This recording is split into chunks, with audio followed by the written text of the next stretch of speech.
Necesito el dinero urgente, exigió mi hijo, entregándome la deuda de $280,000 de su esposa, como si fuera una simple factura. No me decepciones, mamá, agregó Richard, con la voz fría. Le di una sonrisa. Cuando volvieron esa noche para recoger el dinero, encontraron la casa vacía, con solo un sobre la mesa.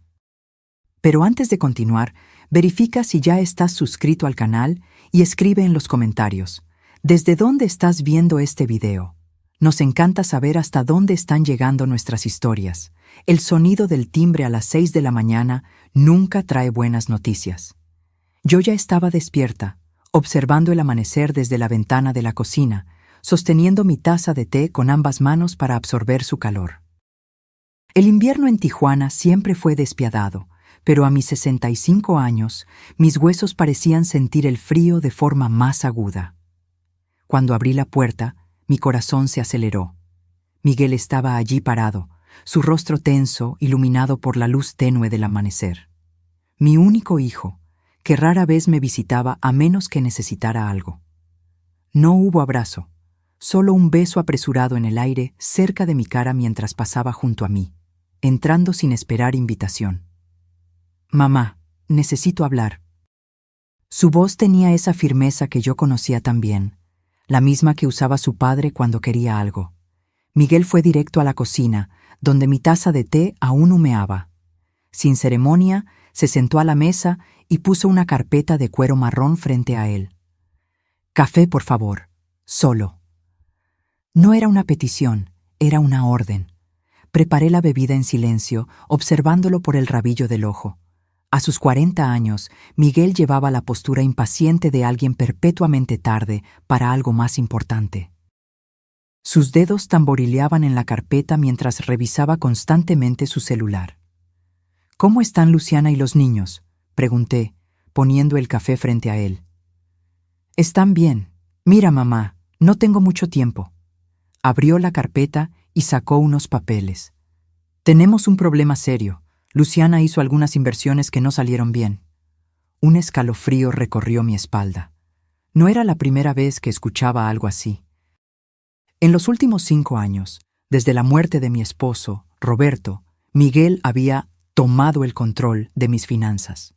Lo que comenzó como ayuda para una viuda desorientada se transformó gradualmente en una transferencia constante de recursos, siempre con la promesa de devolución que nunca se materializaba.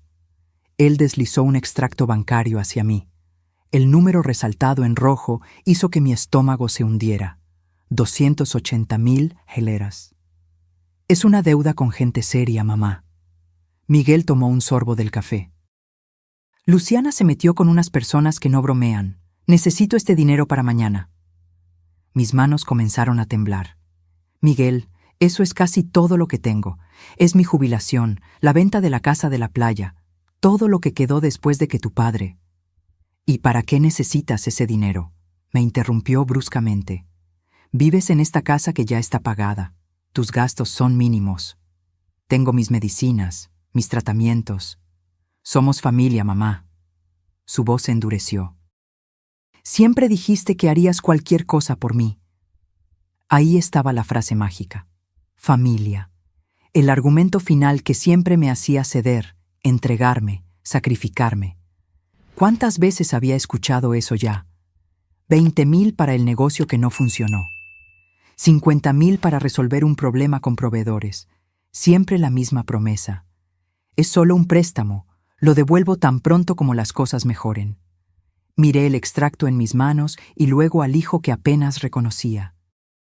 ¿Dónde estaba el niño de ojos brillantes que corría por el jardín con un avión de juguete en las manos? ¿Cuándo se transformó en este hombre de expresión dura que me trataba como un banco personal? «Necesito tiempo para pensar», murmuré. «No hay tiempo, mamá». Miguel golpeó la mesa haciendo temblar las tazas. «Necesito este dinero hoy. Mañana será demasiado tarde». Se levantó y caminó hasta la ventana, mirando el jardín cubierto por una fina capa de nieve. Cuando se giró, su voz era más suave, calculada. «Sabes que nunca te lo pediría si no fuera importante. Es por la seguridad de Luciana, de los niños. Nuestros problemas también serán tus problemas si esto no se resuelve. Una amenaza velada. Mi propio hijo. Está bien, respondí finalmente, la voz casi inaudible. Voy a transferir. El alivio en el rostro de Miguel era casi palpable. Sonrió por primera vez desde que llegó. Sabía que podía contar contigo. Miró su reloj. Tengo una reunión ahora, pero vuelvo esta noche para cenar y lo resolvemos, ¿ok? Asentí con la cabeza, incapaz de hablar. Miguel guardó los papeles, terminó el café de un trago y caminó hacia la puerta. Antes de salir, se volteó. No me decepciones, mamá, dijo con firmeza, como si yo fuera una niña desobediente. La puerta se cerró. Permanecí inmóvil en la silla, con el extracto bancario frente a mí. Por la ventana, observé el lujoso auto de Miguel alejarse, dejando marcas de neumáticos en la nieve inmaculada. Algo dentro de mí había cambiado. Una vida entera de sumisión, primero a Roberto, luego a Miguel, pesaba sobre mis hombros. Y de repente, como una represa que cede después de años de presión, algo se rompió. Con las manos aún temblorosas, agarré el teléfono y llamé a la única persona que siempre me dijo la verdad, incluso cuando yo no quería escucharla. Teresa, soy Cecilia. Necesito tu ayuda. Teresa llegó en menos de una hora. Nos conocíamos desde la universidad. Ella siguió una carrera como abogada, mientras yo abandoné mis estudios para casarme con Roberto. Ella nunca aprobó mis elecciones, pero siempre estuvo cerca, como un faro constante que yo insistía en ignorar. ¿280,000? Teresa casi derrama el té que le serví. Cecilia, eso es una locura. Es prácticamente todo lo que tienes. Asentí, sintiendo el peso de la realidad. No es la primera vez, Teresa. El año pasado fueron $75,000 para una expansión del negocio. Antes de eso, $40,000 para resolver un problema con proveedores. Hice una pausa. Nunca volví a ver ese dinero. Teresa apoyó la taza en la mesa con más fuerza de la necesaria. ¿Y por qué sigues dándole dinero, Cecilia? Siempre has sido tan lista en tantas cosas. ¿Cómo no puedes ver lo que está pasando? La pregunta me golpeó como una bofetada. ¿Por qué seguía haciendo esto? ¿Por amor? ¿Por miedo? ¿Por costumbre? Es mi hijo, respondí automáticamente. Y tú eres su madre, no su banco, replicó Teresa. Roberto te manipuló durante 40 años y ahora Miguel está siguiendo los pasos de su padre. ¿Cuándo va a parar esto? Miré por la ventana el pequeño jardín de invierno que cuidaba con tanto cariño. Las rosas estaban durmientes, esperando pacientemente la primavera para florecer de nuevo. Como yo, persistían año tras año, independientemente de las condiciones. Hoy, respondí, sorprendiéndome a mí misma. Esto se acaba hoy. Teresa me miró fijamente, confundida. ¿Qué quieres decir? Respiré hondo, sintiendo algo dentro de mí romperse y luego recomponerse, diferente, más fuerte. Quiero que me ayudes a transferir todo mi dinero a una cuenta que Miguel no conozca. Y quiero que me ayudes a salir de esta casa antes de que regrese. Los ojos de Teresa se abrieron como platos. Luego, lentamente, se formó una sonrisa en su rostro. Cecilia Vasconcelos, esperé casi 45 años para escucharte decir algo así. Sacó su celular del bolso. Tengo un apartamento en Mérida que está vacío. Las llaves están en mi oficina. ¿Cuánto tiempo tenemos hasta que Miguel regrese? Dijo que volvería para la cena, así que unas 8 horas. Teresa miró su reloj. Tiempo suficiente. Iremos al banco primero. Luego pasaremos por la oficina del abogado para que me des un poder en caso de que necesites representación legal. Y luego haremos tus maletas y saldremos de aquí. Me levanté, sintiendo una mezcla de terror y euforia. En toda mi vida adulta, nunca había tomado una decisión tan radical. Se va a enfurecer, murmuré, más para mí que para Teresa. Ella sujetó mis manos. Cecilia, ¿le tienes miedo? Pensé en el rostro de mi hijo cuando no conseguía lo que quería. ¿Cómo cambiaba su voz? ¿Cómo se endurecían sus ojos? Sí, admití. Le tengo miedo de la misma manera que le tenía miedo a su padre. Entonces es hora de dejar de tener miedo. Teresa apretó mis manos. Vamos a buscar tus cosas. En mi habitación, agarré la maleta que solo había usado 2 veces en la última década. Abrí el armario y comencé a elegir ropa, pero pronto me di cuenta de que no quería llevarme mucho de esa vida. Solo lo esencial, algunas ropas, mis medicinas, documentos importantes y las pocas joyas de valor sentimental que no habían sido vendidas para financiar los negocios de Miguel. En el fondo del cajón de la cómoda encontré la pequeña caja de madera donde guardaba el único dinero que Roberto y Miguel nunca supieron que tenía, cerca de $15,000 que ahorré vendiendo dulces caseros y artesanías a lo largo de los años. Mi secreto, mi pequeña rebelión. Agarré el portarretrato con la foto de mi madre y dudé al ver la foto de Miguel de niño. Después de un momento, decidí dejarla.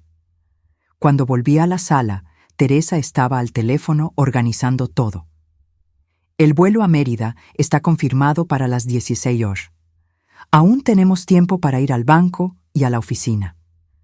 En el banco, el gerente pareció sorprendido con mi solicitud de transferir todo el dinero. Señora Vasconcelos, ¿está segura? Es una cantidad considerable. Absolutamente, respondí, firmando los documentos. Y necesito que esta transacción no aparezca en ningún extracto enviado a mi dirección residencial. Mientras esperábamos el procesamiento de la transferencia, Teresa me miró curiosa. ¿Qué le vas a dejar a Miguel? Pensé por un momento. Una nota y una lección que debería haber aprendido hace mucho tiempo. Cuando volvimos a casa, escribí cuidadosamente una nota en papel y la dejé sobre la mesa de la cocina. Decía simplemente: quien está decepcionada soy yo. No me busques. Al salir por la puerta con mi maleta, miré hacia atrás, a la casa que había sido mi prisión durante tantos años. En el jardín, las rosas durmientes esperaban pacientemente el momento de florecer de nuevo, exactamente como yo. En el taxi camino al aeropuerto, Teresa agarró mi mano. ¿Estás bien? Miré por la ventana, observando la ciudad pasar rápidamente, llevándose consigo décadas de sumisión. No, respondí honestamente. Pero lo estaré. El apartamento de Teresa en Mérida era pequeño, pero acogedor, con una vista a un parque arbolado. Esa primera noche, sentada en el balcón, escuchando el sonido distante de la ciudad, encendí mi celular y lo apagué inmediatamente cuando vi que había 27 llamadas perdidas de Miguel. No estaba lista para enfrentarlo. Él te encontrará eventualmente, dijo Teresa mientras me servía una copa de vino. Necesitamos un plan a largo plazo. Asentí, sintiéndome extrañamente tranquila. Nunca pensé que tendría el coraje de hacer esto. Siempre supe que lo tenías, Teresa sonrió. Solo necesitabas un pequeño empujón. En los días siguientes, mi teléfono no paraba de sonar. Miguel, su esposa Luciana, incluso mi hermana Clara, que probablemente había sido reclutada para intentar localizarme. En uno de los mensajes de voz, Miguel alternaba entre súplicas desesperadas y amenazas veladas. «Mamá, por favor, llámame. Estoy preocupado por ti». Y después, «No puedes simplemente desaparecer así. La casa está a mi nombre, ¿recuerdas? Piensa bien lo que estás haciendo». Era verdad. La casa estaba a su nombre, una decisión que Roberto había tomado años atrás para facilitar la herencia. Otra forma de control que acepté sin cuestionar. Una semana después de mi fuga, comencé a reconstruir mi vida. Abrí una cuenta en un nuevo banco. Alquilé un pequeño apartamento cerca del parque y comencé a buscar algo para ocupar mi tiempo. A mis 65 años nunca había trabajado formalmente, pero descubrí que mis dulces caseros y artesanías tenían un mercado en los mercadillos locales. Teresa permaneció en Tijuana, pero se convirtió en mis ojos y oídos. Fue ella quien me contó sobre la visita furiosa de Miguel a su oficina. Estaba fuera de control, me dijo por teléfono. Exigía saber dónde estabas, amenazaba con demandarte, decía que no tenías capacidad mental para tomar decisiones financieras. ¿Y qué le dijiste?, pregunté. Le dije que estabas perfectamente cuerda y que, si continuaba con las amenazas, yo presentaría una orden de restricción. Teresa se rió. Se puso rojo de vergüenza. Creo que nadie lo había enfrentado antes. Al final del primer mes, recibí una carta formal del abogado de Miguel. Exigían mi regreso inmediato, alegando preocupación por mi salud mental y amenazando con presentar una acción judicial para declararme incompetente. En el mismo sobre había una nota escrita a mano por Luciana, sorprendentemente humilde. Cecilia, por favor, vuelve. Miguel está fuera de control. Los acreedores nos están presionando. Te necesitamos. Entregué los documentos a Teresa, quien se encargó de responder formalmente, adjuntando informes médicos recientes que comprobaban mi cordura y una declaración detallada de los préstamos que Miguel me había extorsionado a lo largo de los años. No tienen un caso, Teresa me garantizó. Pero Miguel no se rinde fácilmente. Perdió su banco personal y eso lo enfureció. En el segundo mes recibí una visita inesperada. Luciana apareció en mi nuevo apartamento, pálida y visiblemente más delgada. ¿Cómo me encontraste?, pregunté, sorprendida al verla en mi puerta. Contratamos un detective, admitió ella, pareciendo avergonzada. ¿Puedo entrar? Dudé, pero terminé dejándola pasar. Luciana miró alrededor de mi pequeño apartamento con curiosidad. Es acogedor, comentó, claramente sorprendida al verme viviendo en un espacio tan modesto después de la casa espaciosa que había dejado atrás. Es mío, respondí simplemente. Nos sentamos en el pequeño balcón, el parque visible a lo lejos. Luciana sostenía su taza con las manos temblorosas. Las cosas están mal, Cecilia, dijo finalmente. Miguel está diferente, agresivo, perdiendo el control. ¿Cómo están mis nietos?, pregunté, sintiendo una punzada de culpa. Con miedo. No entienden lo que está pasando. Miguel vendió el auto. Estamos tratando de vender el apartamento de verano. Todo para pagar las deudas. Hizo una pausa. No fueron solo los $280,000, Cecilia. Hay mucho más. No me sorprendió. Roberto siempre tenía otra deuda oculta también. Entonces no viniste aquí para convencerme de volver, afirmé. Viniste a pedir más dinero. Luciana miró hacia abajo. Es más complicado que eso. Los hombres a quienes debemos no son pacientes. Miguel les dijo que tú tienes el dinero. Un escalofrío recorrió mi espalda. ¿Me usó como garantía? Luciana no respondió, pero su silencio fue confirmación suficiente. Necesitas salir de esa casa, Luciana, dije, sujetando sus manos. Lleva a los niños y ve a casa de tus padres. No es tan simple, murmuró ella. Miguel lo controla todo. Nuestras cuentas, nuestros documentos. Su voz falló. No sé cómo salir. De la misma forma que yo no sabía, fueron sus siguientes palabras, dichas tan bajo que casi no las escuché. Sus palabras me conmovieron profundamente. Era verdad. Durante décadas no supe cómo salir, cómo romper el ciclo, hasta que finalmente encontré coraje. Puedo ayudarte, ofrecí. No con dinero, sino para salir. Luciana me miró con una mezcla de esperanza y miedo. Él nos encontrará, así como te encontró a ti. Entonces estaremos listas cuando él llegue, respondí con una confianza que nunca había sentido antes. Pero primero necesitamos sacarte a ti y a los niños de esa casa. Después de que Luciana se fue, con un plan trazado y mi nuevo número de teléfono cuidadosamente escondido en la suela de su zapato, me senté en el balcón observando la puesta de sol. El horizonte anaranjado parecía simbolizar mi propia transformación, de la oscuridad a la luz. Mi teléfono sonó. Era Teresa. «Luciana te encontró, ¿verdad?», preguntó sin rodeos. «¿Cómo lo supiste?». Miguel apareció en mi oficina de nuevo, esta vez con uno de los acreedores. Un tipo aterrador con cicatrices en la cara.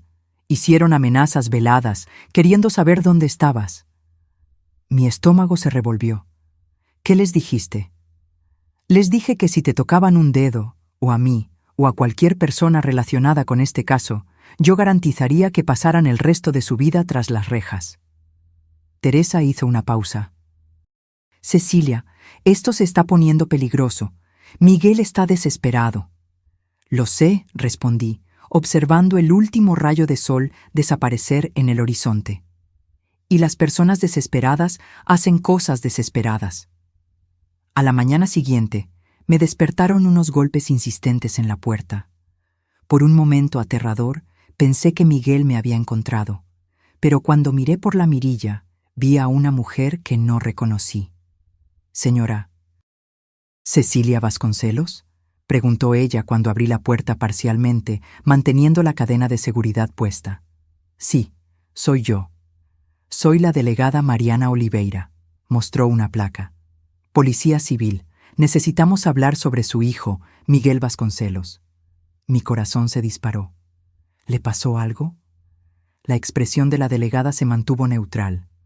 ¿Puedo pasar? La dejé entrar y le ofrecí café, que ella aceptó. Mientras preparaba las tazas en la pequeña cocina, intenté calmar mis manos temblorosas. Señora Vasconcelos, comenzó la delegada, sentándose en el sofá. Su hijo está siendo investigado por fraude financiera, falsificación de documentos y posible participación en usura. Nos gustaría saber si usted tenía algún conocimiento de estas actividades. Sentí como si el suelo hubiera desaparecido bajo mis pies. Una parte de mí siempre supo que Miguel no era honesto en sus negocios, al igual que su padre no lo había sido, pero escuchar las palabras investigación policial lo hizo terriblemente real. No, respondí honestamente. Yo sabía que tenía problemas financieros, pero no la extensión o la naturaleza de los mismos. La delegada escribió algo en su cuaderno. Usted salió de casa repentinamente hace 2 meses, ¿verdad? ¿Puede decirnos por qué? Le conté todo. Los préstamos sucesivos, las promesas incumplidas, la presión emocional, la presión por los $280,000. La delegada escuchó sin interrumpir, solo tomando notas ocasionales. ¿Él usó su nombre en algún documento? ¿Le pidió que firmara papeles sin explicar para qué servían? Pensé por un momento. Hace algunos años me pidió que firmara algunos documentos para facilitar transferencias financieras en caso de que necesitara ayuda. Dijo que era para mi protección en la vejez. La delegada asintió. Encontramos varias transacciones sospechosas en cuentas abiertas a su nombre, señora Vasconcelos. Cuentas que usted probablemente ni siquiera sabía que existían. Cerré los ojos, sintiendo una ola de náusea. Miguel no solo me había manipulado, había robado mi identidad. ¿Qué pasa ahora?, pregunté, intentando mantener la compostura. Continuaremos la investigación. Su declaración formal será necesaria pronto. Ella dudó. Debo advertirle que su hijo probablemente será acusado en las próximas semanas y, considerando las personas con las que se involucró, sería sensato reforzar su seguridad. Después de que la delegada se fue, llamé a Teresa, quien prometió volar a Mérida en el próximo vuelo. Siempre supe que Miguel estaba metido en cosas turbias, dijo, pero nunca imaginé que llegaría a este punto. Esa tarde recibí un mensaje de Luciana. Descubrió nuestro plan. Estoy encerrada en el cuarto con los niños. Está destrozando todo. Mi sangre se heló. Llamé inmediatamente a la delegada Oliveira, quien prometió enviar una patrulla a la dirección de Miguel. Las horas siguientes fueron un borrón de llamadas, mensajes y actualizaciones fragmentadas. Al caer la noche, todo lo que sabía era que Luciana y mis nietos estaban seguros en un refugio y que Miguel había sido detenido para ser interrogado después de resistirse a la intervención policial. Teresa llegó alrededor de las 21 y me encontró en el balcón, mirando las luces de la ciudad. Se sentó a mi lado en silencio durante unos minutos. «¿Cómo te sientes?», preguntó finalmente. «Culpable», admití. «Si no me hubiera ido, tal vez esto no habría pasado». Teresa negó con la cabeza con firmeza. «No, Cecilia, Si no te hubieras ido, estarías hundiéndote junto con él, probablemente siendo usada para más esquemas fraudulentos. Agarró mi mano. Hiciste lo único que podías hacer. Te salvaste. Y al hacerlo, probablemente salvaste a Luciana y a tus nietos también. A la mañana siguiente, el titular del periódico local me dejó sin aliento. Empresario detenido por fraude y participación en usura. La foto de Miguel siendo llevado esposado por la policía parecía pertenecer a otra realidad, no a la mía. Mi teléfono sonó. Era la delegada Oliveira. Señora Vasconcelos, su hijo está solicitando su presencia en la comisaría. Insiste en hablar solo con usted. Miré a Teresa, que ya había leído la noticia y me observaba preocupada. No tienes que ir, dijo. Después de todo lo que hizo... Sí tengo que ir, interrumpí, sorprendiéndome. Necesito mirarlo a los ojos y acabar con esto de una vez por todas. La comisaría era un lugar frío e impersonal, con luces fluorescentes que realzaban cada arruga de mi rostro cansado. Miguel fue llevado a una sala de visitas, esposado y vistiendo un uniforme naranja que lo hacía parecer más pequeño, más viejo. Cuando me vio, sus ojos, tan parecidos a los de su padre, se llenaron de lágrimas. «Mamá», dijo, con la voz ahogada, «viniste». Me senté frente a él, manteniendo distancia. «Querías verme. Estoy aquí». Miguel parecía un animal acorralado, mirando a su alrededor como si buscara una salida. «No entiendes la situación en la que estoy», comenzó, inclinándose hacia adelante. «Esta gente no bromea. Si no pago lo que debo...» «No», interrumpí, con la voz sorprendentemente firme. «Tú no entiendes la situación en la que tú mismo te metiste. No estoy aquí para darte dinero, Miguel. Ese tiempo se acabó». Su rostro cambió, la vulnerabilidad dando paso a la rabia. «Me abandonaste cuando más te necesitaba. Tu propia familia. ¿Es eso lo que les vas a decir a tus nietos? ¿Que dejaste a su padre pudrirse en la cárcel?» Respiré hondo, negándome a ser manipulada de nuevo. Les diré que su padre tomó malas decisiones, al igual que su abuelo, y que yo finalmente tomé una buena decisión. Miguel golpeó sus manos esposadas sobre la mesa. «La casa está a mi nombre». «¿Aún no lo entiendes? Puedes quedarte con la casa. Ya no tienes nada que me interese. ¿Y qué hay de mí? Soy tu hijo. Un hijo que me usó como si fuera un banco, que falsificó documentos con mi nombre, que me amenazó y me intimidó. Un hijo que ofreció a su propia madre como garantía a usureros». Me levanté, mi voz más tranquila de lo que jamás hubiera imaginado. «Me tengo a mí misma, algo que casi perdí por completo a causa de hombres como tú y tu padre». Caminé hacia la puerta, me detuve y me di la vuelta. «Luciana y los niños están seguros.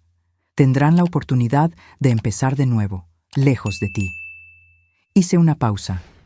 «Y yo también la tendré». Al salir de la comisaría, sentí como si un peso enorme me hubiera sido quitado de los hombros. El sol de Mérida brillaba fuerte, casi cegador después de la luz artificial de la comisaría. Teresa me esperaba en el auto. «¿Cómo te fue?», preguntó preocupada. Di una última mirada al edificio gris donde había dejado a mi hijo y décadas de sumisión. «Liberador», respondí, y por primera vez en mucho tiempo abrí una sonrisa genuina. 6 meses pasaron desde mi fuga y la detención de Miguel. El invierno había llegado a Mérida, trayendo lluvias frecuentes y noches más frías. Mi pequeño apartamento ahora parecía un verdadero hogar, con mis plantas en el balcón y mis piezas de artesanía coloridas adornando las paredes. Luciana y mis nietos, Pedro, de 7 años, y Juliana, de 5, se habían mudado a Cancún, cerca de su familia. Hablamos semanalmente por videollamadas, una tecnología que aprendí a dominar con la ayuda de Teresa. Los niños se estaban adaptando bien a la nueva vida, aunque todavía preguntaban por su padre de vez en cuando. «Abuela, ¿cuándo podemos visitarte?», preguntó Pedro durante nuestra última conversación. «En las vacaciones de julio, cariño. Prometo que iremos al parque y tomaremos helado juntos». La imagen de Luciana apareció en la pantalla, sonriendo tímidamente. Parecía más saludable ahora, con mejillas más llenas y una mirada más tranquila. ¿De verdad nos estás invitando, Cecilia? Claro. Mi apartamento es pequeño, pero cabemos todos. Será bueno escuchar la risa de los niños por aquí. Después de terminar la llamada, me senté en el balcón observando la lluvia caer sobre la ciudad. El juicio de Miguel estaba programado para el mes siguiente. Las acusaciones eran graves: fraude, falsificación, uso de documentos falsos, asociación con organización criminal. Teresa estimó una pena de al menos 8 años. Yo había accedido a testificar, no por venganza, sino por justicia, por mí, por Luciana, por mis nietos y por todos los demás que Miguel había engañado a lo largo de los años. El teléfono sonó, sacándome de mis pensamientos. Era un número que no reconocí. Cecilia Vasconcelos. Aquí es Paulo Monteiro, el abogado de su hijo. Sentí un nudo en el pecho. En los últimos meses, Miguel había cambiado de abogado varias veces, cada uno prometiendo milagros jurídicos que nunca se concretizaron. ¿Qué puedo hacer por usted? Miguel quiere proponer un acuerdo. Tiene información sobre operaciones más grandes que pueden interesar al fiscal a cambio de una pena reducida, pero necesita su ayuda. Respiré hondo, ya imaginando a dónde iba a parar esto. ¿Qué tipo de ayuda? Financiera, por supuesto, para cubrir los honorarios de un equipo jurídico especializado. $180,000. Casi me río. La audacia era increíble. Señor Monteiro, ya no tengo esa cantidad y, aunque la tuviera, no la usaría de esa manera. Señora Vasconcelos. Su tono se endureció. Su hijo se enfrenta a más de 8 años de prisión. Como madre, comencé. Como madre, me interrumpió. Usted debería... Como madre, interrumpí de vuelta. Hice lo que pude durante décadas. Ahora, Miguel necesita enfrentar las consecuencias de sus propias acciones. Hubo un silencio prolongado al otro lado de la línea. Él dijo que usted respondería así. Me pidió que le dijera que aún tiene copias de los documentos que usted firmó. Documentos que podrían incriminarla en algunos de sus esquemas. Mi estómago se revolvió, pero mantuve la voz firme. Dígale a mi hijo que el chantaje es un crimen más para añadir a su lista, y que estoy dispuesta a enfrentar cualquier acusación si eso significa finalmente romper este ciclo. Colgué el teléfono con las manos temblorosas. Llamé a Teresa inmediatamente y le conté la conversación. Está mintiendo, me garantizó. Cualquier documento que puedas haber firmado, ya se lo aclaramos a la policía que hubo manipulación. Además, la investigación ya estableció un patrón de comportamiento por su parte. Aún así, esa noche fue difícil. Me quedé despierta, revisando mentalmente cada papel que había firmado a lo largo de los años a petición de Miguel o Roberto. ¿Cuántos contratos, cuántos poderes, cuántos documentos apenas leía, confiando en que mi marido o mi hijo tenían mis mejores intereses en mente? A la mañana siguiente, me despertaron unos golpes en la puerta. Era la delegada Oliveira de nuevo, acompañada por otra policía. Señora Vasconcelos, necesitamos que venga con nosotras a la comisaría. Hubo un desarrollo en el caso de su hijo. En el camino la delegada explicó. Miguel intentó sobornar a un guardia para que pusiera un celular de contrabando en su celda. El guardia, que formaba parte de una operación interna, había grabado todo. En la comisaría me mostraron la transcripción de una llamada que Miguel pretendía hacer tan pronto como tuviera el teléfono. Era para uno de los hombres a quienes debía dinero, ofreciendo mi dirección en Mérida como garantía de que pagaría sus deudas. Mi madre tiene dinero escondido. Si no puedo pagar, ¿sabes dónde encontrarla? Leí las palabras, sintiendo una frialdad que parecía venir de dentro de mis huesos. Mi propio hijo estaba dispuesto a poner mi vida en riesgo para salvar su propio pellejo. Señora Vasconcelos, la delegada habló suavemente. Considerando estas nuevas evidencias, le estamos ofreciendo protección policial temporal y sugerimos firmemente que considere mudarse de nuevo. Volví a casa, escoltada por un policía. Teresa ya estaba allí, informada por la delegada. Me abrazó tan pronto como entré. Ya estoy buscando un nuevo lugar para ti, un condominio cerrado con seguridad en Guadalupe. Miré alrededor de mi pequeño apartamento, a las plantas que tanto cuidaba, las cortinas coloridas que había cosido, la vista del parque que me traía paz todas las mañanas. No, dije, sorprendiéndome. No voy a huir de nuevo. No voy a dejar que Miguel siga controlando mi vida, incluso tras las rejas.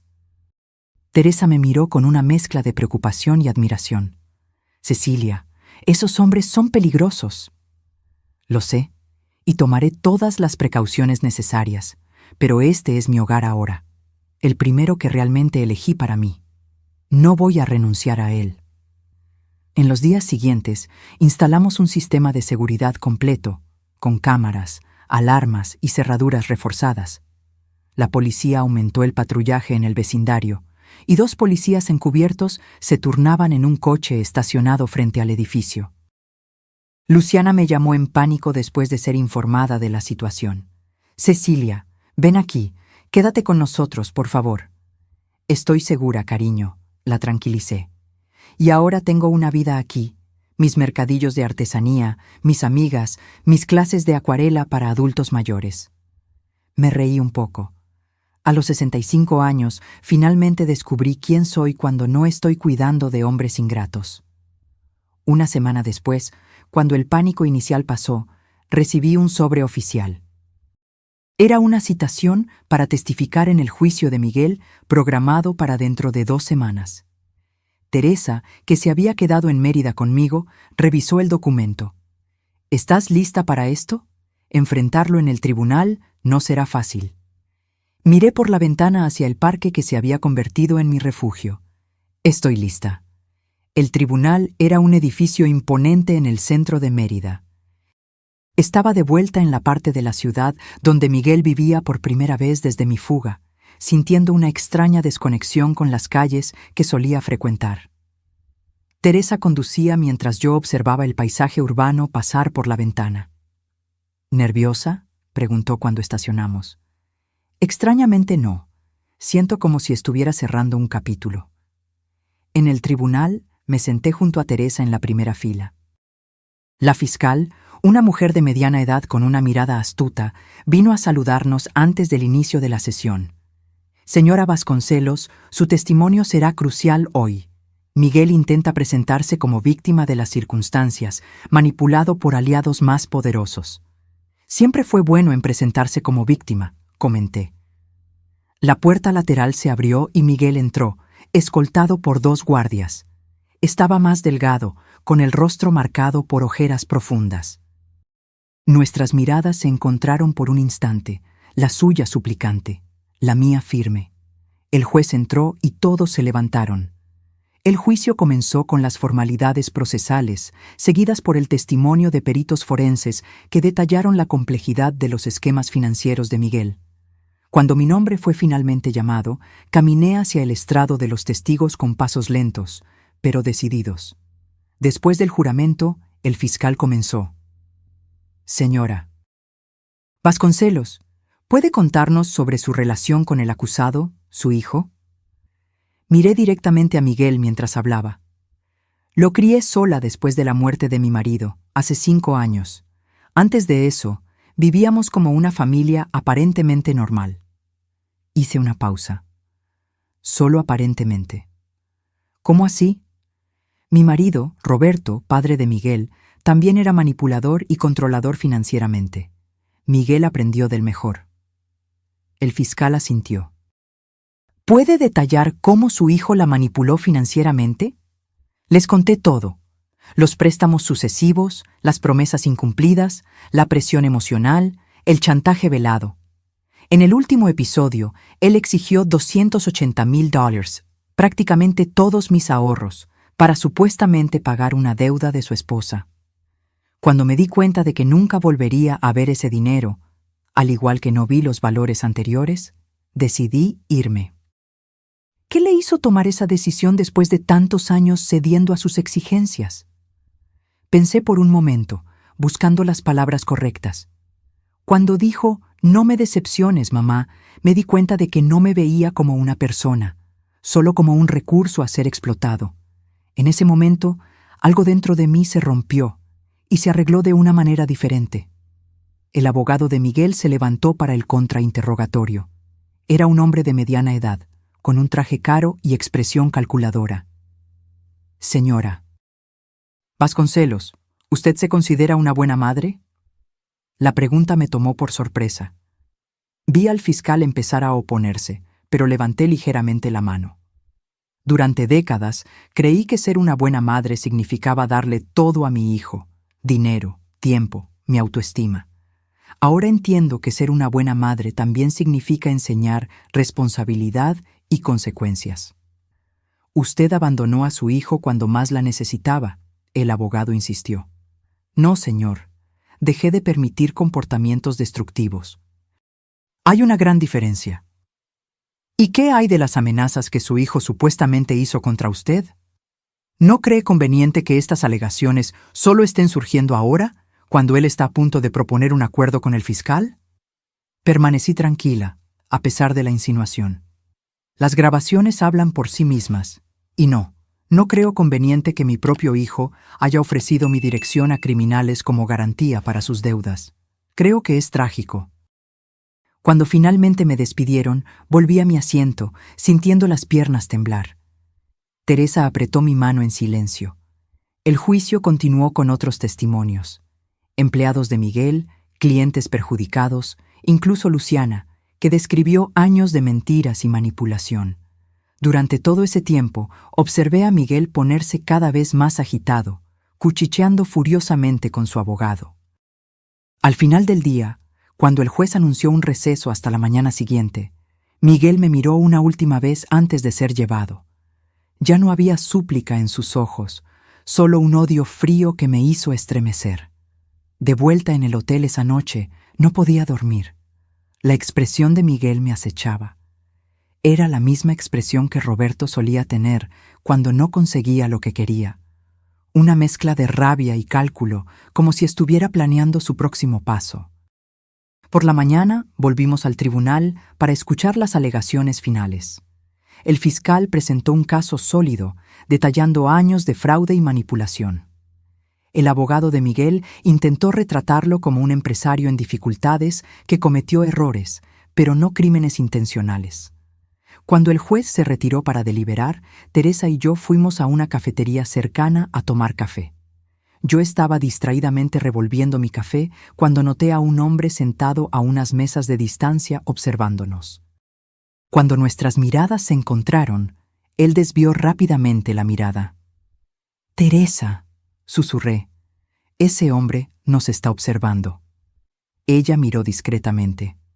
«Debe ser un reportero». El caso recibió algo de atención de los medios locales. Pero algo en la postura del hombre, la manera en que evitaba el contacto visual mientras claramente nos monitoreaba, me alarmó. «Volvamos al tribunal», sugerí. Al salir, noté que el hombre también se levantó. En el camino de vuelta, mantuvo distancia, pero continuó siguiéndonos. En el tribunal, mencioné el incidente a uno de los policías, que prometió estar atento. La sesión se reanudó con el juez regresando para anunciar su decisión. En el caso del Estado contra Miguel Roberto Vasconcelos, este tribunal lo considera culpable de todas las acusaciones. Una ola de alivio me invadió, inmediatamente seguida por una profunda tristeza. Mi hijo, el niño que un día cargué en mis brazos, era ahora oficialmente un criminal condenado. El juez continuó, detallando la sentencia. 10 años de prisión con posibilidad de libertad condicional después de 4 años, además de multas e indemnización a las víctimas. Miguel permaneció impasible durante la sentencia. Cuando los guardias se acercaron para llevárselo, se giró en mi dirección. «Esto no ha terminado», dijo, lo suficientemente alto para que yo oyera. «Te vas a arrepentir». Al salir del tribunal, noté de nuevo al mismo hombre observando a la distancia.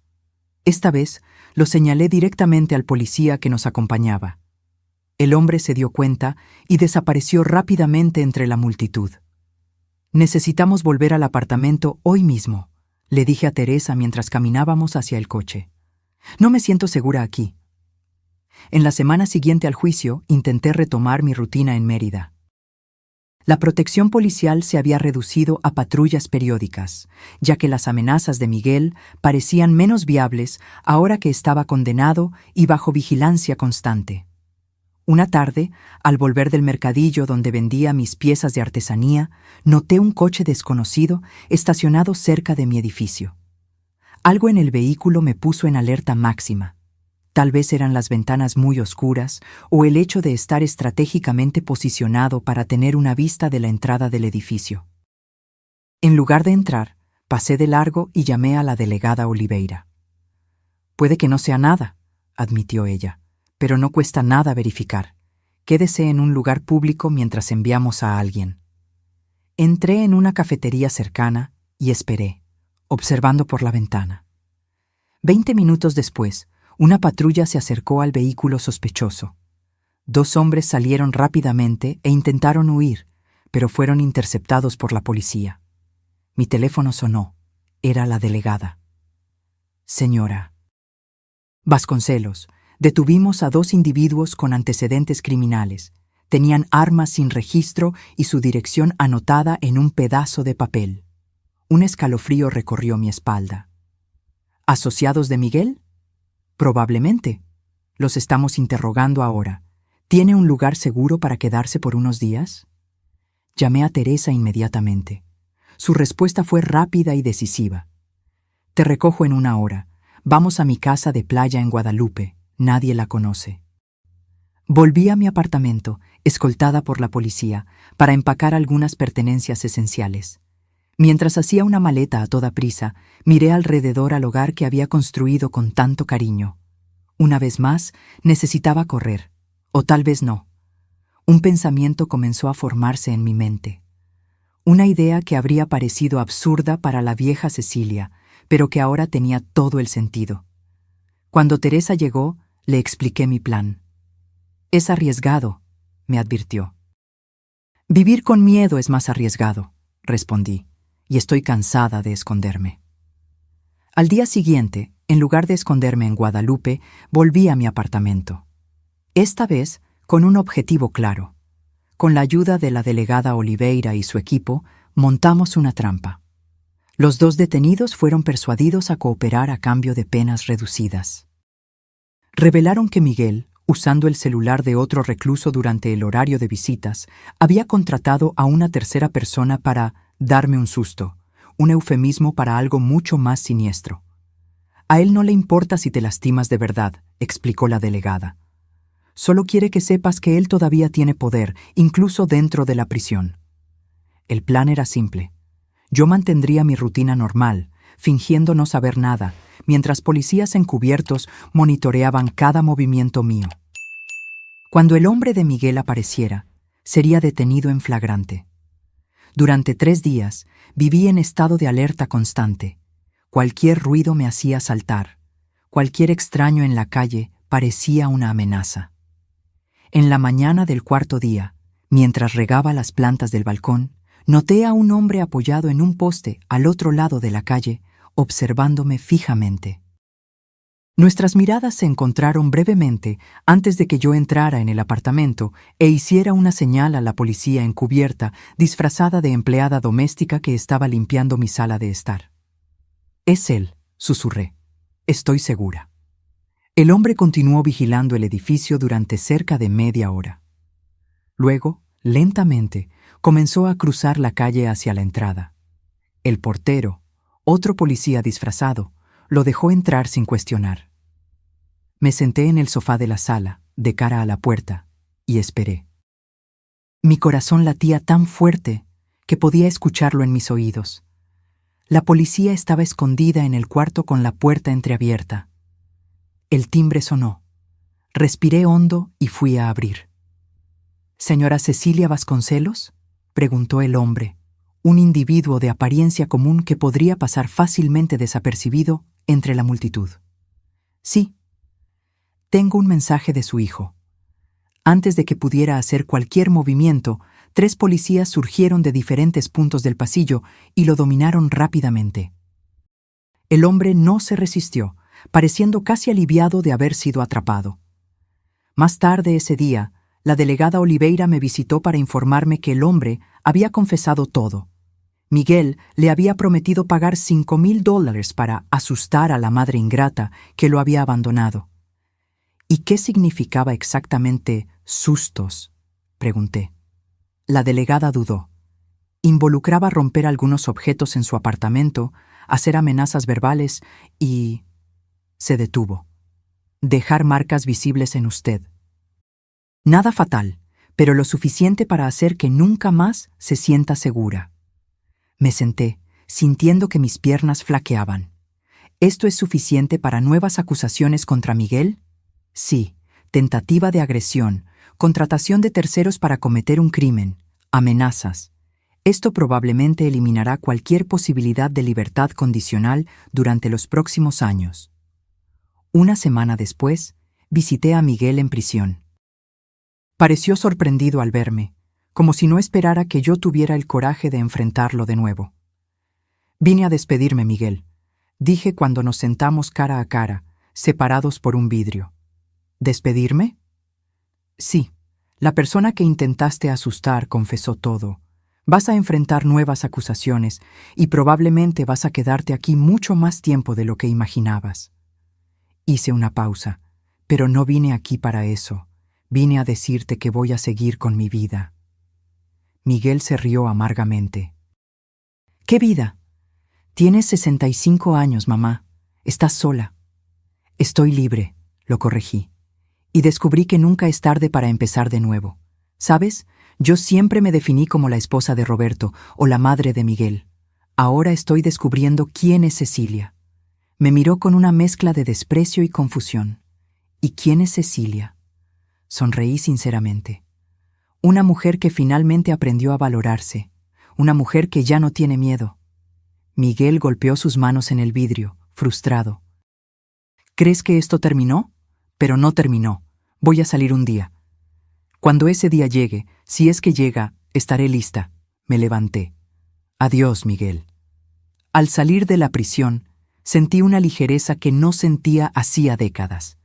El cielo estaba de un azul particularmente brillante ese día. El aire parecía más dulce. Teresa me estaba esperando en el coche. ¿Cómo te fue? Liberador, respondí. Verdaderamente liberador. Un año había pasado desde mi fuga y el arresto de Miguel. El otoño había llegado a Mérida, pintando los árboles del parque en tonos de rojo y dorado.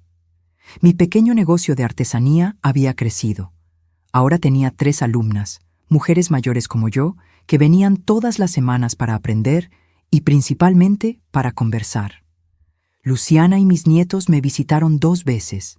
Pedro y Juliana llenaron mi apartamento con sus risas y energía, construyendo castillos con bloques de madera y pintando acuarelas conmigo que ahora decoraban mi refrigerador. Luciana trabajaba como profesora en su nueva ciudad, poco a poco recuperando su confianza e independencia. Miguel había sido condenado a 3 años más de prisión debido al intento de intimidación. Noticias sobre él llegaban ocasionalmente a través de la delegada Oliveira, de quien me hice amiga. Por lo que sabíamos, estaba tranquilo, quizás finalmente aceptando su situación. Una tarde de sábado, cuando volvía del mercadillo de artesanía, encontré a una mujer esperándome en la entrada de mi edificio. Debía tener unos 50 años, cabello canoso y un rostro que me resultaba vagamente familiar. ¿Cecilia Vasconcelos?, preguntó ella cuando me acerqué. Sí. Mi nombre es Carolina, Carolina Vasconcelos. Ella dudó. Fui la esposa de Roberto antes que tú. Me quedé sin palabras. Roberto había mencionado vagamente un matrimonio anterior, diciendo que su exesposa era emocionalmente inestable y obsesionada con el dinero. Ironías que ahora podía comprender. ¿Te gustaría pasar?, finalmente ofrecí. Sentada en mi pequeña sala de estar, con 2 tazas de té entre nosotras, Carolina explicó el motivo de su visita. Vi la noticia sobre Miguel en el periódico, sobre cómo te manipuló financieramente durante años. Ella respiró hondo. Roberto hizo lo mismo conmigo. Y cuando leí sobre ti, me di cuenta de que necesitaba encontrarte, para cerrar un capítulo quizás. ¿Cómo me encontraste? No fue difícil. Tu historia se difundió entre grupos de apoyo a mujeres que sufrieron abuso financiero. Te convertiste en una especie de símbolo de resistencia. No pude ocultar mi sorpresa. ¿Yo? ¿Un símbolo? Carolina sonrió. Una mujer de 65 años que lo dejó todo y volvió a empezar enfrentando a su propio hijo en el tribunal. Sí, Cecilia, inspiraste a muchas de nosotras. Hablamos durante horas. Carolina me contó cómo Roberto la aisló de la familia, controló cada centavo y la hizo sentir incompetente en la administración del dinero. Cómo, cuando finalmente se divorció, la dejó prácticamente sin nada, solo para luego casarse conmigo y repetir el patrón. Era una historia que parecía hacer eco de mi propia vida. Cuando él murió, continuó, sentí una extraña mezcla de alivio y rabia. Alivio porque ya no podía manipular a nadie. Rabia porque nunca hubo justicia. Él nunca tuvo que enfrentar lo que hizo. Entiendo perfectamente, dije. Por mucho tiempo, solo culpé a Miguel por sus acciones. Pero ahora veo que Roberto plantó esas semillas. Nuestro hijo simplemente siguió el ejemplo que vio en casa. El ciclo continúa, murmuró Carolina, a menos que alguien lo rompa. Al final de la tarde, intercambié información de contacto con Carolina y prometí mantener el contacto. Después de que ella se fue, me quedé en el balcón observando la puesta de sol y reflexionando sobre nuestra conversación. Roberto y Miguel, padre e hijo, ambos ahora fuera de mi vida, uno por la muerte, el otro por la prisión, ambos dejando cicatrices que yo todavía estaba aprendiendo a sanar. Esa noche, escribí en mi diario, un hábito que había adquirido recientemente. Hoy, a mis 66 años, me di cuenta de que pasé la mayor parte de mi vida intentando ser lo que los demás querían que fuera. Una esposa dedicada, una madre altruista, un banco personal, siempre disponible, siempre cediendo, siempre con miedo a desagradar. Ahora, finalmente, estoy aprendiendo a ser solo Cecilia, y descubriendo que Cecilia es más fuerte, más valiente y más capaz de lo que jamás imaginé.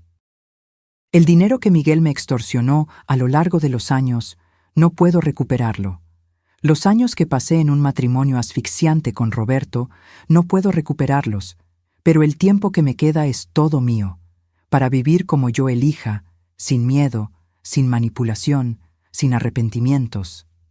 Al día siguiente, recibí un correo electrónico de Carolina.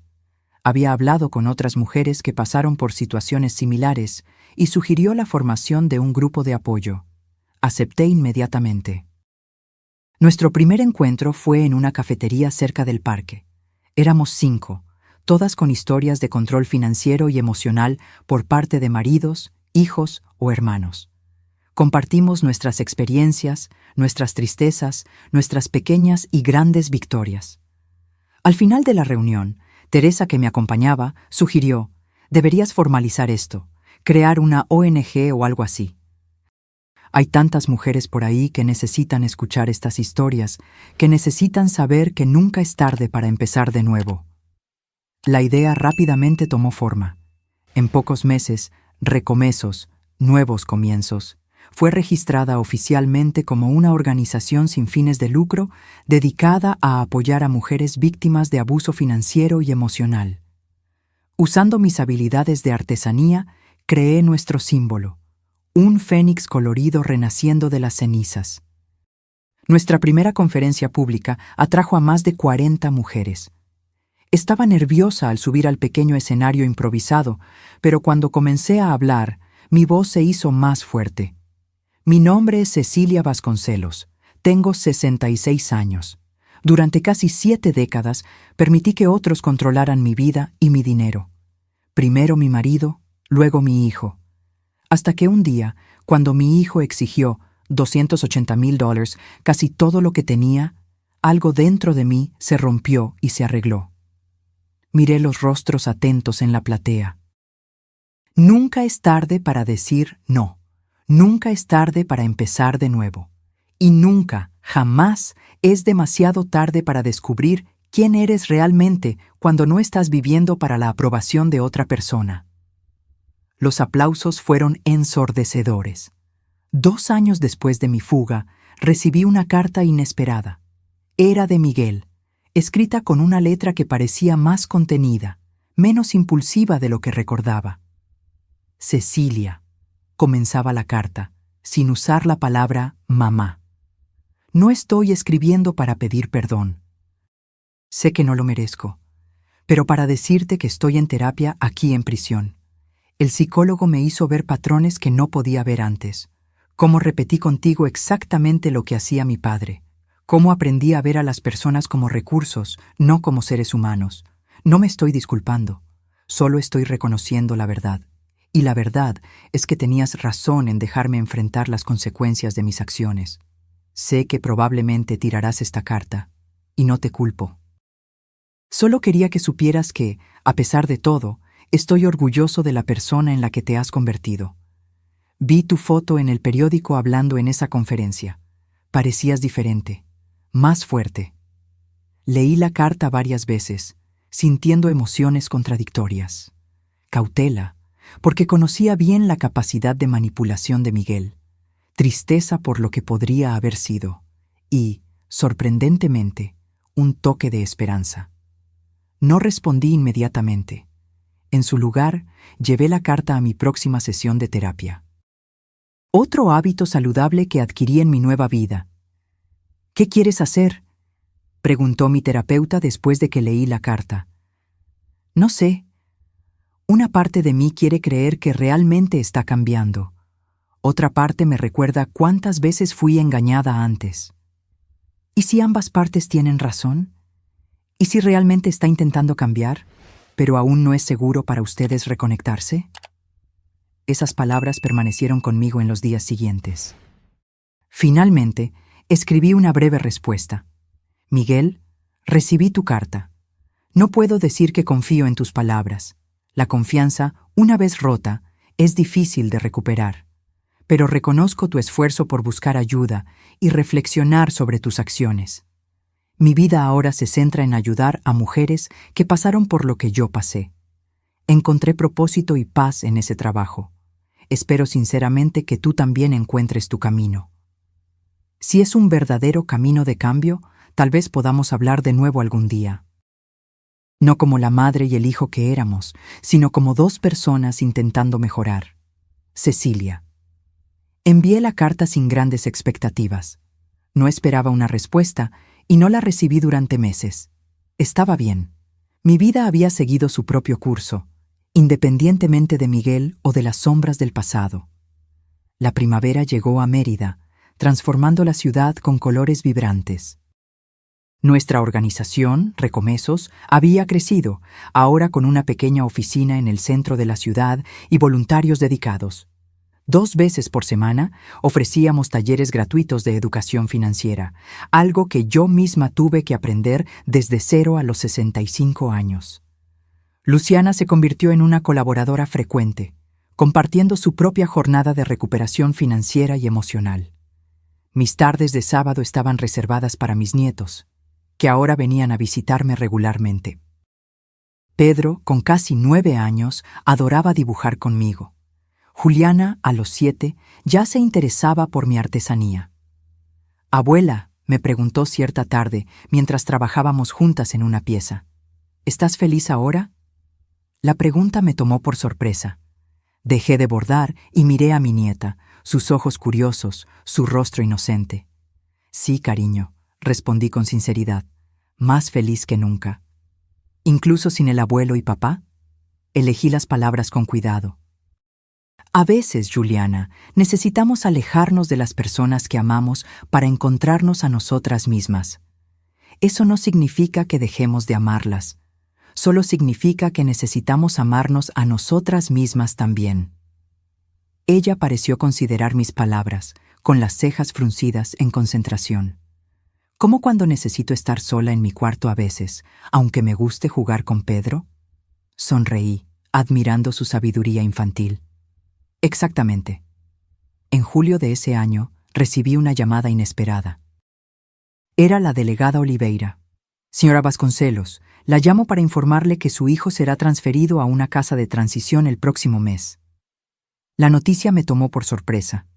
Pensé que, con las acusaciones adicionales, demostró buen comportamiento, completó programas de rehabilitación y sus abogados consiguieron una revisión de la sentencia. Aún tendrá restricciones severas, pero podrá trabajar durante el día. Agradecí la información y colgué, sintiendo una inquietud que no sentía hacía mucho tiempo. Miguel estaría parcialmente libre. ¿Qué significaría eso para mí, para Luciana, para los niños? Llamé a Teresa inmediatamente. ¿Crees que deba preocuparme?, pregunté después de contarle la novedad. Teresa, siempre práctica, respondió. Aumentaremos la seguridad de tu apartamento solo por precaución, pero, sinceramente, Cecilia, dudo que intente algo. Tendría mucho que perder. Una semana después, recibí otra carta de Miguel.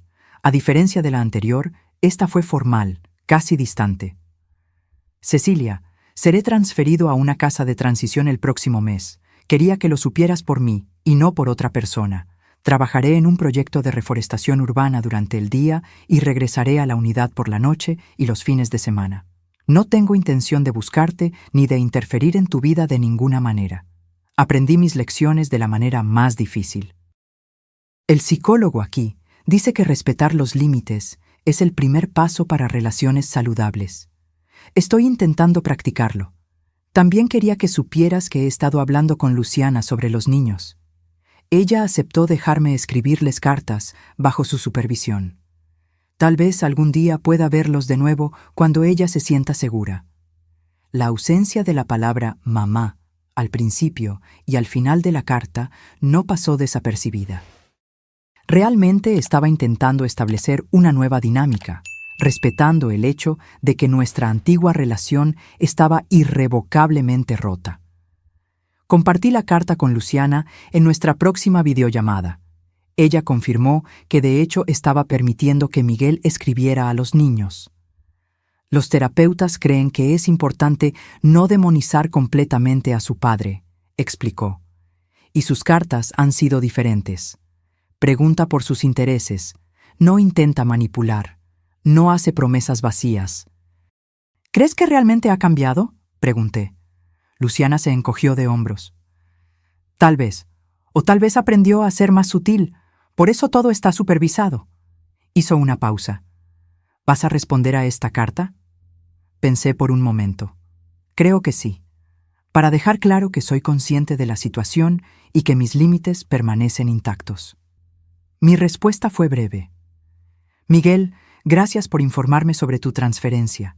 Te deseo todo lo mejor en esta nueva fase. Me alegra saber que estás en contacto supervisado con tus hijos. Merecen un padre que pueda ser saludable y positivo en sus vidas. Como dije antes, encontré mi camino. Espero sinceramente que tú encuentres el tuyo también. Cecilia. Julio llegó con un calor intenso. En un miércoles particularmente caluroso, recibí una llamada inesperada. Señora Vasconcelos, aquí es Roberta, del Centro de Transición Correccional. Tenemos un problema con su hijo, Miguel Vasconcelos. Mi corazón se disparó. ¿Está bien? Físicamente sí, pero hubo un incidente en el lugar de trabajo hoy. Discutió con otro recluso y, bueno, se negó a devolver el golpe cuando fue provocado. De hecho, se alejó y encontró a un supervisor. El problema es que esto lo convierte en un objetivo para otros reclusos, y estamos preocupados por su seguridad. ¿Qué tiene eso que ver conmigo?, pregunté, confundida.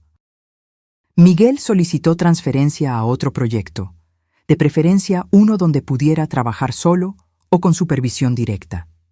Tenemos una vacante abierta en un programa de restauración urbana para revitalizar una plaza pública cerca de su barrio, pero necesitamos su aprobación, dado el historial entre ustedes. Me quedé en silencio por un momento, procesando la situación. Miguel había optado por no tomar represalias, incluso cuando fue provocado, algo que el Miguel que yo conocía jamás haría, y ahora él necesitaba mi ayuda. ¿Él pidió específicamente trabajar cerca de mí?, pregunté cautelosamente. No, señora. De hecho, cuando mencionamos el lugar, él dudó y preguntó si había otras opciones, pero este es el único proyecto que cumple con sus necesidades de seguridad en este momento. Esto me sorprendió.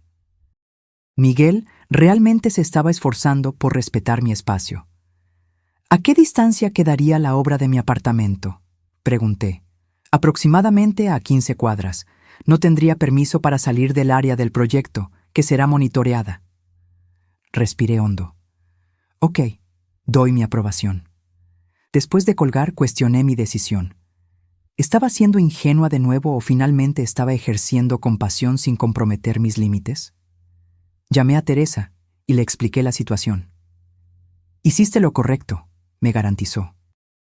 Mantener a Miguel seguro mientras intenta rehabilitarse no significa bajar las defensas. Solo significa que eres humana y tienes compasión. En la semana siguiente, Miguel comenzó su nuevo trabajo en la plaza. A propósito, cambié mi camino al mercado para pasar por allí, manteniendo distancia. Lo vi de lejos, plantando plántulas de árboles bajo el sol abrasador. Estaba más delgado, su postura menos arrogante. Por un momento, pareció sentir mi presencia y miró en mi dirección, pero no me acerqué. En agosto, recibí otra carta. Cecilia, sé que me viste en la plaza hace unas semanas. Gracias por no haberme abordado y por haber aprobado mi transferencia a este proyecto. El trabajo ha sido terapéutico. Hay algo profundamente gratificante en transformar un espacio abandonado en algo hermoso y útil para la comunidad. No estoy pidiendo perdón o reconciliación. Solo quería expresar gratitud por este pequeño acto de bondad que no merezco. La carta era diferente a las otras, más centrada, menos manipuladora. Decidí responder con un gesto simbólico. Al día siguiente, dejé una cajita en el centro comunitario que supervisaba el proyecto. Dentro había herramientas de jardinería de buena calidad y un libro sobre jardinería urbana. Sin nota, sin expectativas. Semanas pasaron sin respuesta y estaba bien. Había aprendido que las relaciones saludables no exigen reciprocidad inmediata o calculada. En septiembre, nuestra organización Recomesos realizó un gran evento, un taller de fin de semana sobre independencia financiera para mujeres.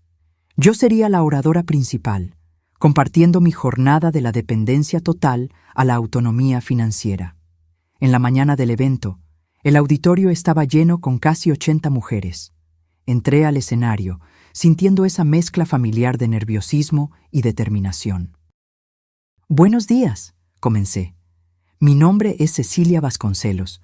A mis 67 años, estoy aprendiendo quién soy cuando no soy definida por los hombres de mi vida. La platea rió suavemente y muchas asintieron con la cabeza. Hace 3 años, mi hijo apareció en mi puerta exigiendo 280,000, casi todo lo que tenía. Como tantas veces antes, él contaba con mi incapacidad de decir no. Y como muchas de ustedes saben, estos patrones no surgen de la nada. Son cultivados a lo largo de décadas. En mi caso, todo comenzó con mi marido controlando cada centavo, cada decisión, haciéndome creer que era incapaz de administrar mi propia vida. Mientras hablaba, noté un movimiento en el fondo de la sala. Una figura alta y delgada había entrado discretamente y estaba parada cerca de la puerta. Mi corazón se aceleró al reconocer a Miguel. Por un momento, perdí el hilo de lo que estaba diciendo. La platea se dio cuenta de mi vacilación y algunos se voltearon para ver lo que me había distraído.